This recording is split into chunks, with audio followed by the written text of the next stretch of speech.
Hi, everyone. I'm Jon McNeill. It's so nice to be with you, or I guess virtually with you. I can't wait to be doing this in person again soon. The topic of the session is ready for growth and the secrets to scaling your company. When you're working to grow your business, you wake up every morning and your company's bigger than it was the day before. And in many cases, that means it's the biggest company you've ever worked for. But there's an important difference between growing your business and scaling it. And scaling it means future-proofing it and creating a durable business, which I think is the goal of a lot of entrepreneurs. And across 6 startups and 3 scaled companies, including Tesla and Lululemon and Lyft, I've learned kind of 4 keys to scaling from startup stage, from early stages to very substantial growth. And those 4 keys start with the first, which is maybe the most important, and that is to simplify. One skill you've got to have as a leader is to figure out what 3 to 4 things really matter in your business and then focus on those. Meaning not only focus your attention, but focus your schedule, focus your day, and focus your team on those 3 to 4 things that really matter. Oftentimes, one of those is hiring talent. This was a great need at the early stage. It was a great need at the late stage at Tesla. The context is we were hyperscaling, which is a different kind of challenge than growth. Tesla was growing from 2 billion to 20 billion in revenues in 3 years, so 10xing the company in 3 years. So it's different than typical growth. That's hypergrowth. So hiring in that context means you're not only looking for somebody that can solve the problems you have today, but you can solve the problems. The hire that you're bringing in can solve the problems looking 2 years ahead.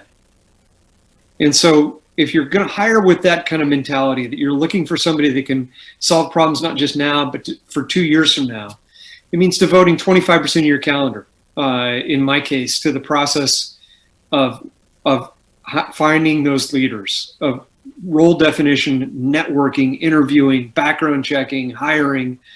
And one of the key things we learned in the battle for talent was that if you get world-class talent, it's almost unfair. So Elon had a hack on talent assessment, and that was to look for evidence of world-class impact. Did this person actually do the work? Not did they say they did the work? Were they on a team that was close to the work? Did somebody else do the work as they were the leader? But did they have a detailed knowledge of the work, and were they responsible for it?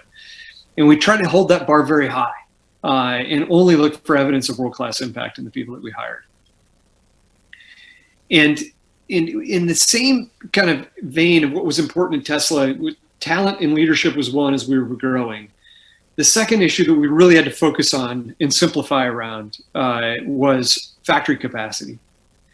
We were single-threaded at that time through a single factory, shipping to some of the largest markets in the world, including China and Korea. And what that meant was that we had to deal with that singular issue. So I had to deal with the talent issue and really focus my time on that, but also deal with the capacity issue and focus my time on that. And so that meant spending a significant portion of my month in Asia looking for a location to build and expand our next factory location. And the location and negotiation were critical, and a lot of times that has to be done in person. But those 2 things, in terms of simplifying around the 2 things that mattered for that era of the job I was in at Tesla, meant really focusing on those 2 things. There were other things that needed to get done, but those were the 2 things that I really needed to make sure that me and my team got done. One of the second keys to scaling that often gets missed is you come to market with a product and it gets some acceptance, and oftentimes you think about scaling distribution, but you leave the product behind. And one of the second keys to success in scaling a business is committing to perfect product. And what I mean by that is the constant pursuit of perfection in your product, so that you become really obsessed with what the customer wants in that product, what you can deliver to the customer. And for me, to achieve that perfect product, one of the hacks that I deploy is eating my own dog food, which means that I use our product every day. I talk to customers who use our product every week. And I call my own service and support numbers. I reach out to my service teams via email to see what our customers are experiencing, and most importantly, what they want. And so in that pursuit of a perfect product, it starts with the leader. And one of the things that the leader needs to do is force usability reviews with their management teams as a group. Go all the way back to onboarding and see what it's like to onboard into your product. And how many clicks does it take? And how many screens does it take? And how many thumb swipes does it take? And are you actually asking people to repeat information or not? Really simple stuff that will come through doing usability reviews on a frequent basis. And I like to do those on a monthly basis with the team, to go all the way back through and say, okay, is this the best it can be? When we started this process for digital car buying at Tesla, it took you about 64 clicks to buy a car. And we kept reviewing that and forcing usability reviews with our own teams. And we got it down to less than 20 clicks within a year. And it made an incredible difference in our conversion rates, but most importantly, it made an incredible difference to what our customers are experiencing. At the end of the day, that's who we're working for. The second thing that I think you want to do to commit to perfect product is actually hear what's wrong with the product. And there's a hack to that too. There are two places that you can go if you want to hear what's wrong with your product. One is go sit with your support teams and listen to calls and see the chats that they're on, see the calls, the content of the calls. And there's nobody that knows what really needs to be fixed about the product more than your support teams, because they're hearing the feedback from customers all day long. And so that's one hack. The second hack is to go online and actually actively participate in forums and other online places where you can get feedback, whether that's on Twitter or other social platforms, but actively participate as yourself, not as a staff member answering issues for you, but as yourself. And so as you sit with support reps and you sit in customer forums and customer feedback streams, you will start to get real clarity around what needs to be fixed so that you can achieve a perfect product. And if you do that, if you deliver a product that is superior to your competition, you will win. And oftentimes that comes out of insights either from your own people or for consumers. It did in the case of Spotify, where music discovery helped Spotify beat Pandora. It certainly did in the case of electric cars at Tesla, where striving to become the fastest car, the safest car, the most technically advanced car, the car with the longest range, all these superlatives actually added up to being a package where we were pursuing the perfect product.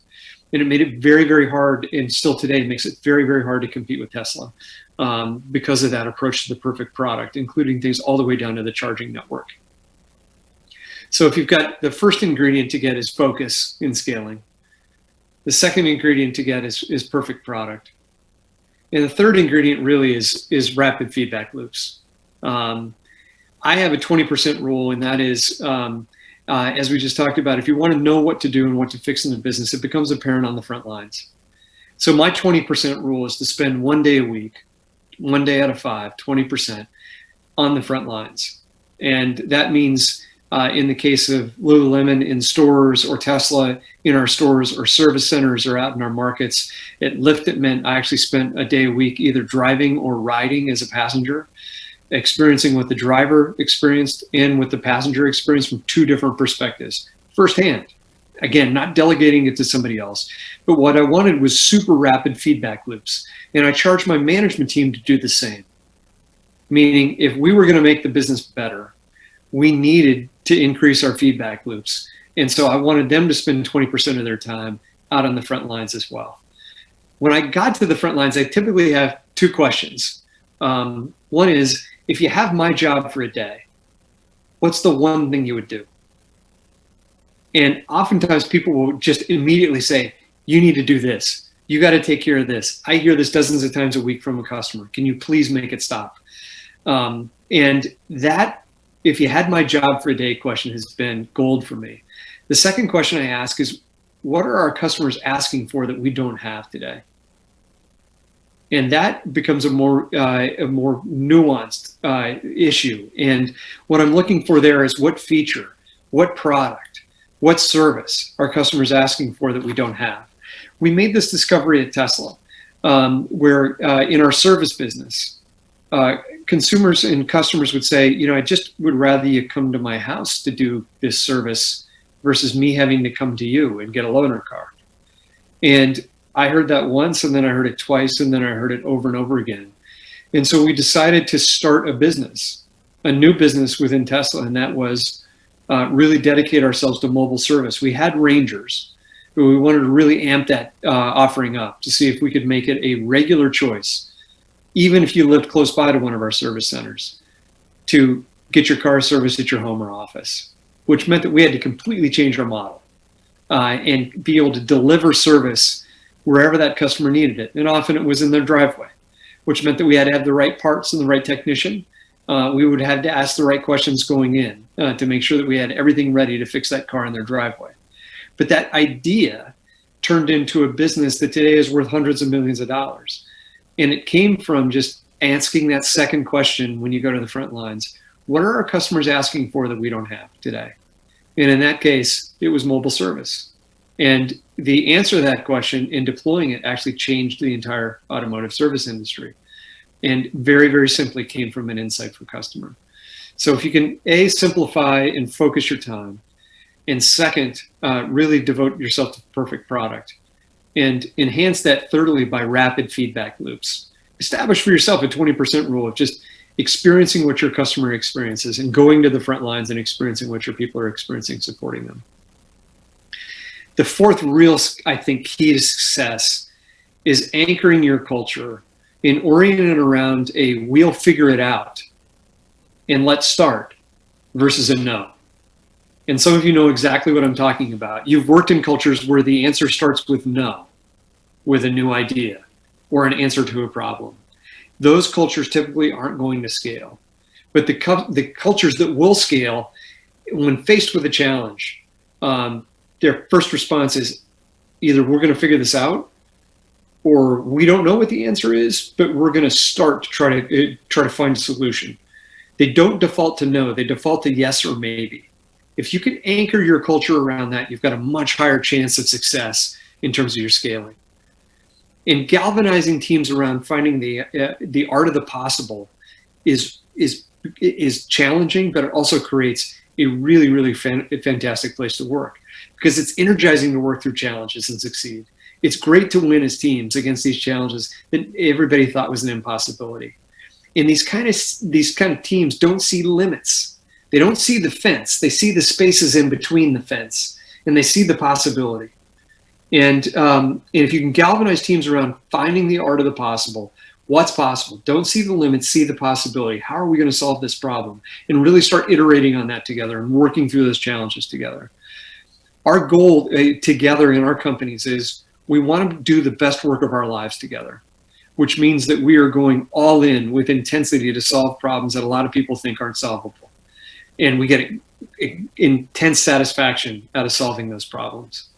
Along the way, as you're doing this with your team, you want to do what we just talked about, which is harnessing the power of the front lines. They will have incredible insights for you if you engage them. And if they feel respected and engaged, they're going to be a part of the solution set for you as well. They're going to help you bust through walls and come up with creative challenges. So the hack is in your environment, hiring for a culture with founders and early teams and senior leaders that fit into that yes culture. And so what that means is that they are part of the fabric of your culture. And you can scale that culture by insisting that you are going to interview. As a senior leader, you're going to interview every finalist for a job from management positions and above. If you want to preserve culture, this is one of the most powerful and effective hacks that I've learned in scaling a business and actually being able to really preserve culture as you scale. We went from 4,000 people roughly at Tesla when I started to 35,000 3 years later. And Elon was still hiring. He was the final interview for manager positions above. in the engineering group, and I was interviewing manager positions and above in the customer-facing side of our business, whether that meant store managers, service managers, etc. I was interviewing those people so that we would preserve culture. We wanted to make sure that these people were defaulting to yes and not defaulting to no, that they weren't bureaucrats. They were actually world-class contributors. So if you want to scale your culture and hire for success, you've got to be involved in the process. I think the last thing I'd say was in terms of scaling, the fifth thing is just avoid common mistakes that startups make. And those kind of fit into a few wrongs. First is a wrong market. The principle here is there's a total addressable market you want to make sure is large. We in my business look for multi-billion-dollar markets. Why? You can certainly create a successful business in a smaller market, and we did that at times. We created a $50 million annual revenue run rate business with $20 million of EBITDA annually. But the multiples were lower at exit because the market for that business was small, and it couldn't keep growing for long periods of time. And it takes, what I've learned, just as much time and energy to build a juggernaut in a much larger market as it does to build a smaller company in a smaller market. So you might as well swing big. So again, the principle here is make sure you're looking for large markets, but also be careful to be thoughtful about how much of the market is really available. An example is electric cars aren't for everybody. So rather than taking the entire car market as your addressable market, you need to be thoughtful about how large the market actually is for your product. An example of getting this right is Facebook and Google. There's an $800 billion annual advertising market in the US, which grows annually very steadily. It's non-cyclical. And they're winning in that market with superior data to incumbents. They got it right, big market. So the takeaway is please choose your market wisely. The second mistake to avoid so that you can scale your company is wrong timing. This one's a little harder. The corollary to a large market is the timing of the development of that market. And if it's too early, in reality, the market size can be a mirage. It doesn't exist yet. So the principle here is developing a market is a long haul, and it's really easy to get wrong. And return on your time is better invested in established markets generally, or semi-established markets than non-established markets. Largely because in non-established markets, you're going to have to evangelize that market into existence while you're building a company. So you got a double challenge. It's not impossible, but it's hard, and it takes a lot longer. An example of getting this wrong was actually in something that's quite popular right now, and that's grocery delivery. Webvan had this vision in 1996 and started a company. They had a vision for grocery delivery, but what they ran into was a market timing issue. Consumers hadn't digitized their commerce lives yet in 1996. The internet was just emerging. And although the founders of Webvan saw this potential, consumers hadn't even figured out how to buy a book online yet, much less a DVD, much less their produce or their refrigerated items. So consumers in 1996 weren't ready to give up their weekly trips to the supermarket. In fact, they wouldn't be ready for almost 2 decades. Webvan was 20 years too early. And getting that wrong can cost you the ability to really scale a company. There's also a myth of the first mover, which often encourages people to move too fast. Zoom came years after Cisco had WebEx. Salesforce came years after Siebel had CRM. DoorDash was second in the market. Uber was second in the market. And in grocery delivery in particular, Instacart was founded in 2012, 16 years after Webvan. They acquired a rival. They started partnering with incumbents like Walmart, and they developed an operating model that was ready to scale and was ready to scale with the acceleration of the pandemic that just hit. The takeaway here is not only to look for large markets, but to be super careful about the timing around the size of your market. The third mistake you can make is getting the economics wrong. And the principle here is financial physics wins in the end. Your stock over time is the discounted value of future cash flows. Initially, that stock can be valued on hype, but reality will eventually set in. And you also want to avoid businesses that will eventually become public utilities or cyclical businesses, like energy is an example. Not that there are exceptions, there are, but over long periods of time, regulators eventually come for your profits. An example of that is rideshare. It's hard to find any transport business in the world with attractive EBITDA margins over time. And the reason is because transport typically becomes a regulated semi-utility. An example of getting it right, again, are Facebook and Google. In reality, they have close to 80% EBITDA margins. They spend those margins down on ancillary people and product R&D, but they have extremely healthy core business margins to build a business with. And so that makes scaling your business possible if you actually have the cash flow to do it over time. So the takeaway here is pay close attention to how you'll address both the go-to-market. Some people talk about CAC, the cost to acquire a customer, versus the LTV, the long-term value of that customer. And also unit economics. What's the contribution margin of your product? And do that, make sure you do that without playing accounting games. So if you get the market right, the market timing right, and the economics right, the next thing you have to think about is getting the product right. And we talked about this earlier, this unending pursuit of the perfect product. If you miss product market fit, you can keep iterating, but don't stop. Don't stop like Pandora did and letting Spotify take over. Don't stop like GM did. They had the first electric car, but it was essentially a glorified golf cart, very low speed and range. And Tesla came in and completely changed the market and now dominates that market. Cisco had WebEx. Skype had the web telephone, but they didn't evolve the video product quickly enough. Netflix did it right. They took a DVD distribution business, committed themselves to perfect product, and ended up in a streaming business because that's what the customer was demanding over time. So the takeaway here is be devoted to continuous pursuit of product perfection. The last mistake to avoid is wrong team, and this is maybe the biggest mistake that a lot of startups make. The principle here is startups go through a series of changes, and often the team changes alongside the startup. However, the critical ingredient is a maniacal CEO who obsesses about product and growth. And there are a lot of examples of companies that get the team wrong or the leader wrong. Amazon's an example of a company that gets it right. That senior team has been together across the board for more than 15 years on average. They're a high-functioning, world-class team, super talented, focused on the long term. And what they do is they take the time to create a world-class team. They hold the talent bar high, so they've got the right people around the table. And then the last thing that they do very, very well is they prioritize. The principle here is you can't do everything. So there is the 80-20 or even the 90-10. What is the 10% of things you could do that is going to deliver 90% of the result? It's tricky, but spend the time to figure out the one thing out of 10 things that's actually the most important and highest impact. This is absolutely critical because almost every day and certainly every week to getting your startup off the ground, you've got to prioritize.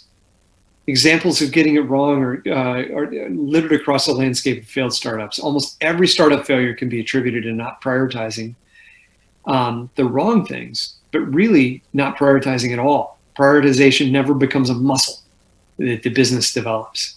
An example of getting it right is being super disciplined and at times ruthless in cutting back on the things that the teams are trying to solve and focusing them on what really matters.